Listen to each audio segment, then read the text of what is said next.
Watch some late G era games. Naru, how's it going today, man? How you feeling? How's it going, Edward? Yeah, guys, what's up? My name is Naru Samurai here. I was lucky enough to be contacted and join in on this fun. I did not think that we are going to be coming back to G era here, but I'm kind of excited. How about you, Edward? Oh my goodness, this is the matchup that we saw a lot towards the end of the G era. This is Zodiac Time Beast against Bermudas. So we're in for a good one with Kisaragi versus Beckham 2 showing on screen right now. Awesome. Yeah, I was kind of I remember towards the end of G era, we got a lot of clans coming in. Towards the end, we got Bermudas was like almost the last set that was released. I actually believe it was the last set released. And then before that, we had things like Chaos, Zodiac Time Beast, Dominate. All these fun formats and fun play styles are going to be coming in this event. And, it's going to be awesome to see. But actually looking into this game right now, we got... they're coming in. They're about to get to the grade 3 turns, to that slow start. Where do you see this going with the Bermuda matchup and Zodiac Time Beast coming in? Okay, so right now we see Kisaragi getting Beckham really early with the stand trigger. So this is going to swing his momentum in his favor. So we'll see how his grade 2 turns, see how low he wants to stay, because Beckham does have the first stride turn. And it is Coral. So these columns are going to get very big, very fast. Definitely. So we'll see how it goes. I was actually kind of shocked to see that it was Coral and not like Riviera or things like that coming in. Yeah, I mean, you have options to play with, to be honest. Bermuda still has Ange. Still has, the columns and the bouncing to hand and drawing on top of it. That is true. Gets the heal trigger. Ooh, that early heal is going to help him towards the end. He's going to be able to maintain hand here if he wants to go to 4 or 3. So, that's going to be very resourceful.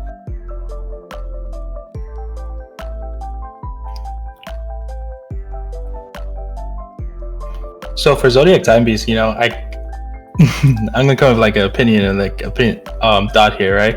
So it's like one of the few formats of or archetypes for Gear Chronicle that I wasn't really big a fond of, but Alara has a lot of like synergy in this situation. It's kind of similar to how Royals are able to power up their units from what's on the field.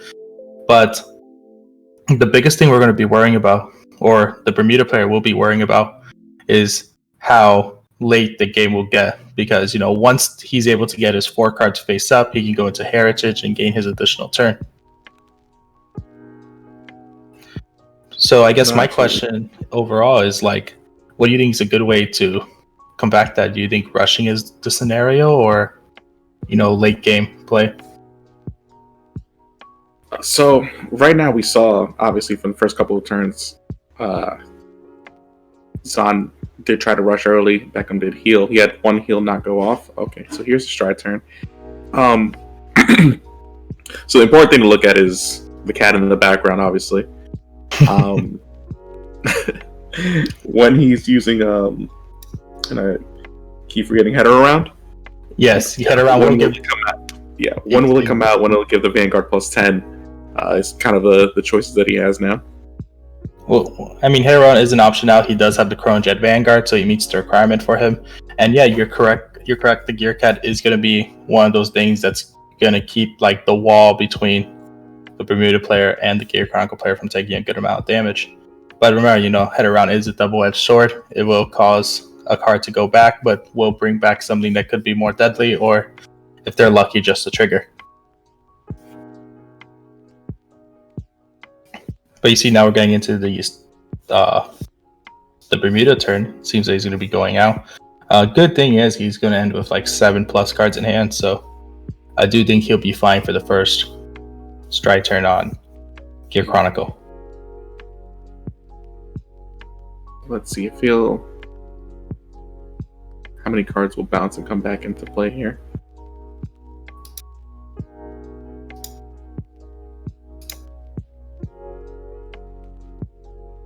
Yes, chat. This is Coral, not Ange.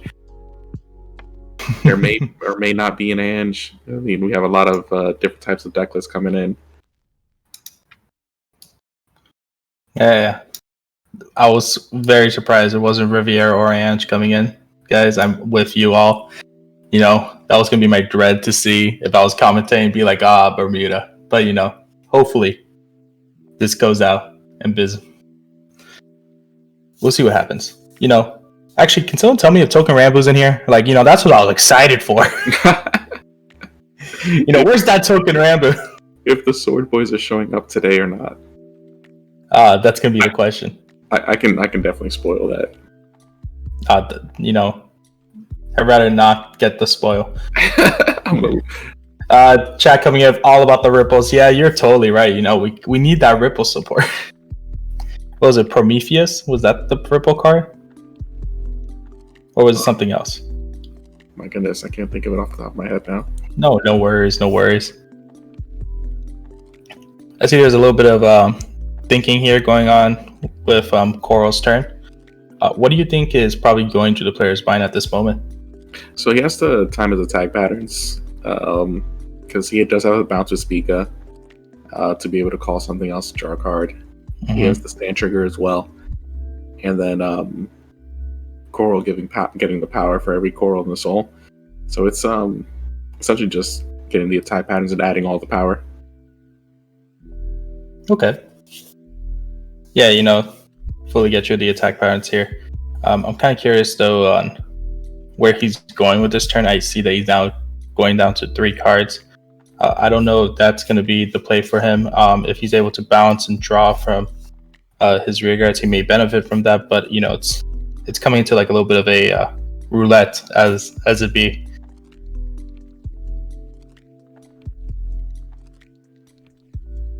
So I think he'll definitely get 3 off of the drive check at minimum, and then it really comes down to everything after this. But it looks like we are going to go into the head. Oh no, he decides to go to a Laurel. All right, this is interesting. So we got the early game of Laurel. So you choose to return the Zodiac Time Beast and the heal trigger, which I don't think is actually a bad idea because you have a better chance of getting heals into your hand for G-Guarding the following turn. But he did kind of lose the early countercharging if he wanted to keep that heal trigger into the drop zone. But we got the bounce already coming off.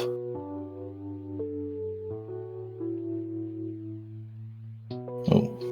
And maybe this is exactly what I was seeing actually right here. He already had the extra heal in hand. He was coming in to use it. And him returning it early is probably beneficial since he's not going to be using Counterblast on these first 2 G-Guardian. But he does decide to head around. Let's see what happens. Ooh, and we also get Gear Cat off. We're going to go into a 21k base. Chronojet Dragon Z. I gotta say, things like this, like we hit this point in G era where there's these like small techs that people are not running in their decks. Examples, Gear Chronicle has their toolbox of like grade 1s or grade 0s that they have that they can go into, and Gear Cat's like one of them. What are your thoughts on like other clans that we're up to see here for like techs like that coming in? I'm gonna say look at the triggers and the one of grade 3s. Gear Chronicle, for example, has the Buffalo, and I think it's like the Serpent that countercharges as well.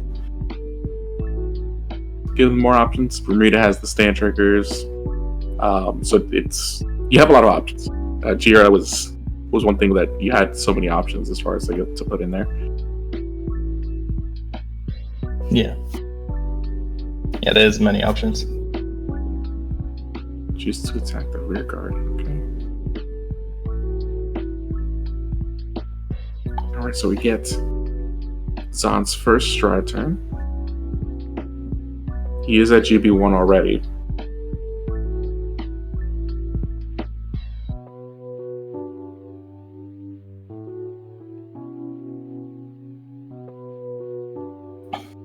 So here he does decide to go into Aviator Phoenix, which is kind of interesting. A lot of people before would go into the Zodiac Time Beast first turn stride, but I do think that this is more beneficial in this situation since he's able to turn a card face up with its ability, getting him closer to Headeridge. Heritage. There we go. Heritage. It is Heritage. Yeah, it is Heritage. Ooh. But all right, let's see. So one thing that will. Go ahead. Okay. One thing that was interesting was he did go into Allure first instead of, let's say, the Zodiac Time Beast G Guardian. And then, head around was there for the defensive play, and like I understand the head around. But now we've seen already 2 heals out, 1 went back to deck. The question is he able to get into Heritage towards his next turn? Is he able to accumulate another heal? If not, then where do we see this game going? Yeah, so he was searching as well. He was pretty sure he was looking for the Pulsar Dragon. He still does get the other column. He'll be able to also put the grade 1 as a soul to draw card. So he's still sitting pretty comfortably as far as Zan, because he'll have 7 cards in hand essentially currently, compared to Beckham's now 4, and gets to a situation where Beckham is going to more than likely be between 4 and 5 damage. He has to. It's not that he's on a timer, but make sure he has enough to keep himself alive on the other turns. Yeah, I fully agree. Defense, though, does become the bigger issue when it comes to GR, because remember, we used to have the 10k shields for the triggers. Grade 1s and up were 5k guards. And here, the amount of cards in your hand did kind of define the amount of power you had to guard in your hand. We have no access to 15k guardians, 20k heal triggers, so it becomes a very cognitive thinking of how much do we need to guard, or how many cards do we need to be able to survive the following turn. Alright, so we'll see the Stride back into Coral.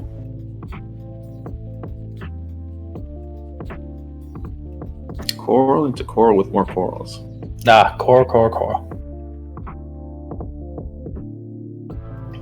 It's kind of funny, these decks are on par of each other because the other side's Chronojet. Exactly. Chronojet and friends, because you see Chronojet and then you get a horse out of a dragon, then you get a phoenix, and then you get another dragon. Yep. And then you go from Chronojet to Chronojet, right, which goes back into Chronojet, and then goes back into Heritage. So Dreamer comes back. It does hit Harmony because he played the card in front of it.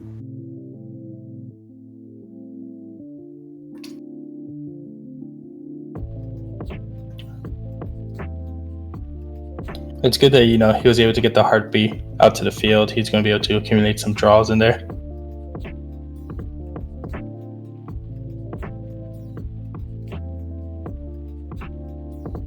So what does the clan spread for the tournament look like? Okay. Isn't that a question? Yeah. So we have Angel Feather, Genesis, Gold Paladin, Oracle Think Tank, Royal Paladin, Shadow Paladin, Kagura, Murakumo.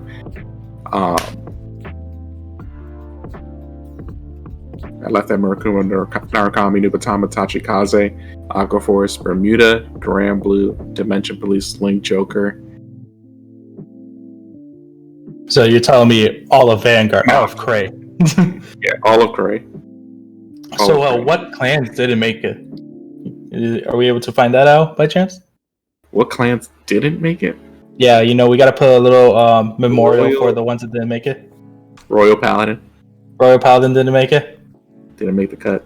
All right, guys. Let's F in the chat for Royal Paladin. We're gonna miss them.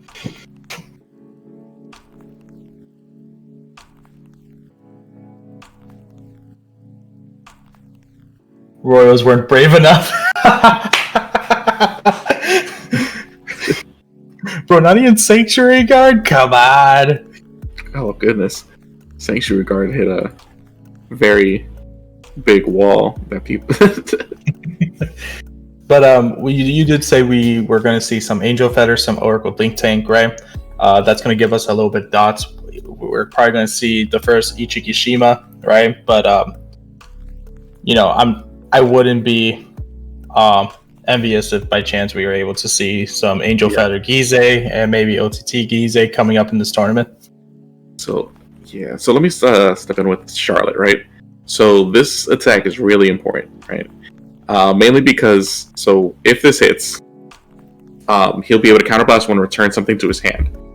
And with Laurent, he can discard a card when Laurent's returned to return something to his hand and then call something out. So he can get multiple attacks off of this turn. Yes, yeah. Essentially, return Laurent, put Laurent on standby, settle Charlotte. You could probably call out the Laurent again, and then use Laurent's skill to bring back out Charlotte. Yeah. Oh man, and he's gonna G guard early. Yeah, this is another G guard. He is going to his third G guard, which is actually the main thing that I was expecting here. The first thought to anyone's head is probably head around, but in this case, he'll be going into Rapana. There it is, Rapana. And the main move I think over here is to be able to get grade 0 that's going to help him in this situation. I think he's probably going because he has another gear cat, and then going to go and G guard once again the following attack and get that header run off once more. Saving the second header around for this attack here. Oh, no, I'll take it.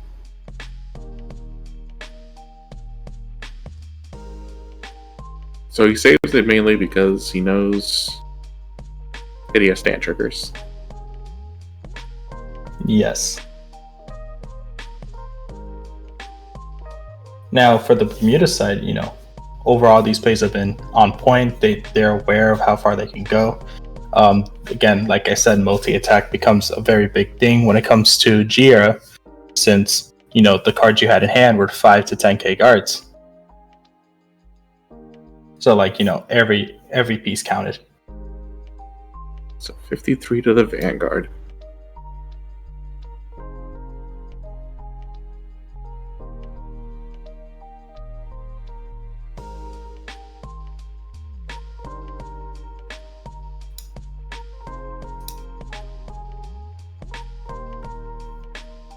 We got 53 to Vanguard, draw 2. So let's discard a card and call. So exactly what you said of Laurent being able to gain an additional attack this turn. Chooses to discard Laurent.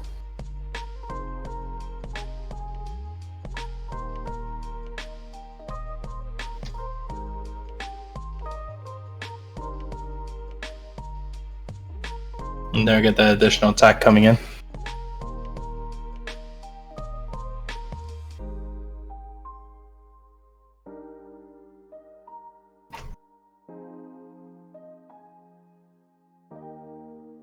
It's kind of interesting because we see the Bermuda player is now down to 2 cards in hand, but we know they're going to regenerate that. But who do you see right now is on the back burner currently in this match? So we're at the point where, let me just take a look. He's in heritage range. Just checking the amount of ZTB. So not exactly, still has a little bit of time. Yeah, he only currently has 2 Zodiac Time Beasts. It's still a hard situation swinging with. Okay, so we go to no cards in hand. Yep, I think we can see who's on the back burner on this game.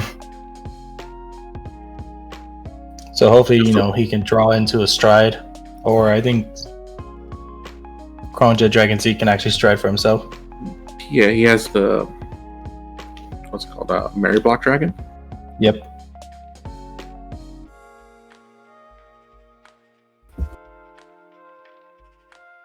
Gear next. And there it is.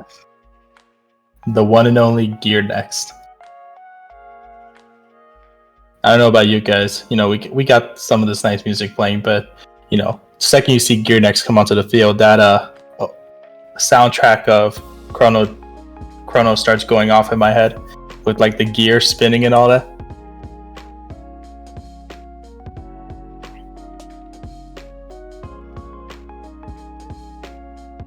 But I don't know. Do you think that Gear Next is going to be enough to get out of this situation? He only has one card in hand.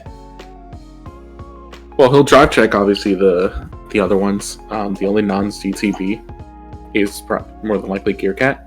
On top of that, his opponent has 5 cards in hand and is at 5 damage.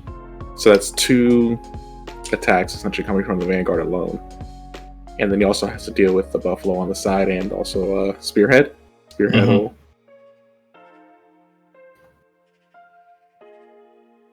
We'll give him another attack as well. We got the Ox on the side. I mean, what's good for the Bermuda player, even though they do have 5 cards in hand, is that they also have access to their intercepts. Both their intercepts are grade 2s, so they're viable if needed. But let's see what Kisaragi's defensive options are coming in.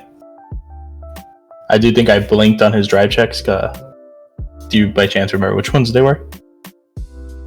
No, not exactly. No worries. It's a 30 column on the left side. And then obviously Kisaragi does have stand triggers as well that can come up on the Gear next turn. So draw a card. Attacking with both. Nope, there we go. And that's 6 damage. Yeah, with 4